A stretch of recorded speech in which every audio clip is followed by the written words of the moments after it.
Hi friends. ఈరోజు నేను కాంచీపురంలోని Kailasanatha temple గురించి నేను మీకు పూర్తిగా వివరిస్తున్నాను. ఈ టెంపుల్ చాలా అద్భుతంగా ఉంది. ఈ టెంపుల్ చాలా అతి పురాతన టెంపుల్ కాంచీపురంలో. దీని యొక్క ప్రత్యేకత ఏంటంటే మొత్తం అంతా ఈ గుడి అంతా ఇసుక రేణువుతో కట్టారు. ఇది నిజంగా ప్రతి ఒక్క విగ్రహాన్ని ముట్టుకుంటే విరిగిపోద్దేమో అన్నట్లు కనిపిస్తుంది అది. ఇసుక రాయితో కట్టిన అతి పురాతనమైన టెంపుల్ ఇది కైలాసనాథ టెంపుల్. మనం లోపలికి వెళ్ళగానే విగ్రహాలు సింహాలు గర్జిస్తున్నట్టు ప్రతి విగ్రహం కూడా చాలా అపూర్వంగా తీర్చిదిద్దారు. అసలు చాలా అద్భుతంగా ఉంది. అయితే తక్కువ ప్లేస్లో ఇరికించి ఈ యొక్క నిర్మాణాన్ని చేసినట్టు ఉంది. ప్రతి ఒక్క సూక్ష్మంగా చూస్తుంటే కనుక విగ్రహం ప్రతిదీ కూడా ఏదో ఒక సందేశాన్ని ఇస్తున్నట్టు చాలా అద్భుతంగా ఉంది. ఈ యొక్క పుణ్యక్షేత్రం తప్పనిసరిగా దర్శించాలి.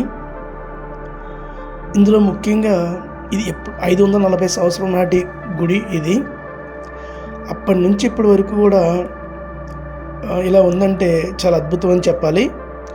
అయితే మనం చూడడం ఆలస్యమయ్యే కొలది దాని యొక్క రూపం మారిపోతూ ఉంటుంది. మన దేశంలో ఏ శిల్పాలైనా సరే గడిచే కొలది దాని యొక్క రూపు ఇసుక రాలిపోతూ ఉంటుంది. మన పూర్తి యొక్క సౌందర్యాన్ని మనం చూడలేము. ఎంత త్వరగా చూస్తే మనకి దాని యొక్క అందాన్ని మనం చూడగలం.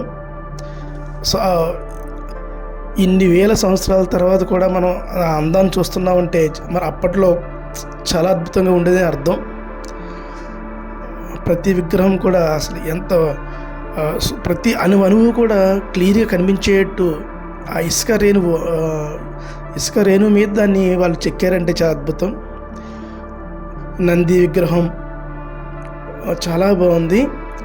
పూర్తిగా ఈ కంచిలో ఇది శివుని యొక్క దేవాలయం. ఈ వెనక భాగంలో కూడా నటరాజస్వామి, పార్వతీదేవి ఎదురుబదురుగా ఉంటారు.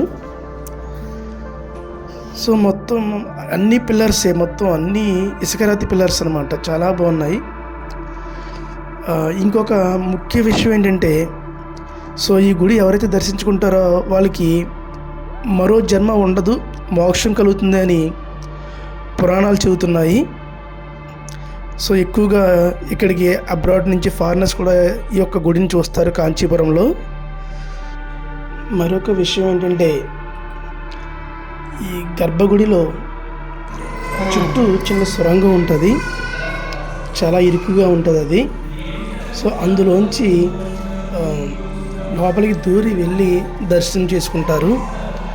దీనివల్ల మరు జన్మ అంటూ ఉండదు, మోక్షం లభిస్తుందని పురాణాలు చెబుతున్నాయి.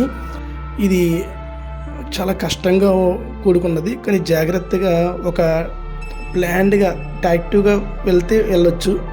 భారీ కాయలు అయితే వెళ్ళడం కష్టమవుతుంది ఈ అధిక శరీరం ఉన్నవాళ్ళు.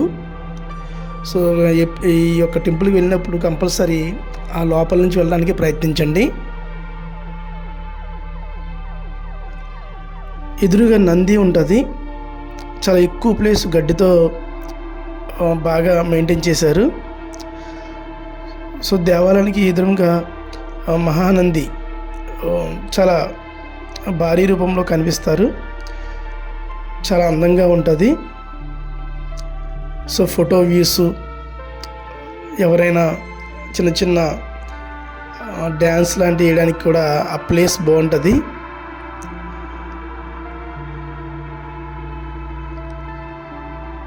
ఇది టెంపుల్కి